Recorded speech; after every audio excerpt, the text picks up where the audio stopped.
Hey, welcome back to another video of editing basics. In this video, we are going to learn how to create infographics in Snappa. To create infographics in Snappa, follow this step.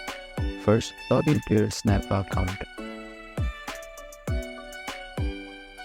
Infographics typically have a long vertical layout, but you can choose the dimension based on your need.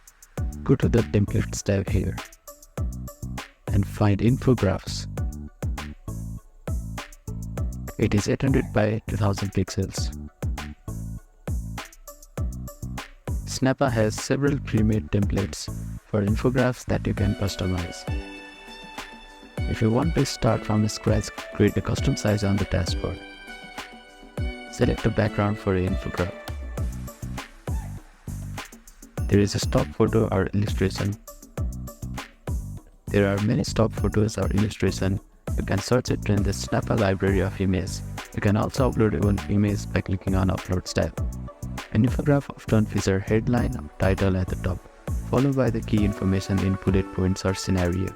To add text, go to the Text tab on the left. If it is a template, you can simply click on it and edit the text.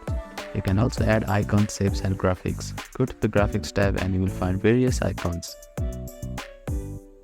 Choose the color palette that aligns with the theme of your infographic and is easy to an eye. You can use the brand color feature if you have specific colors you want to keep consistent with the brand. Once you have added all the elements, take a step back and preview your design. Make sure your infographic is visually appealing, clear, and not too cluttered.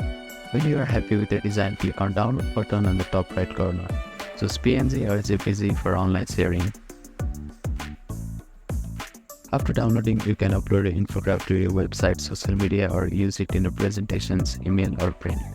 By following these steps, you can easily create eye-catching and informative infographic in Snappa.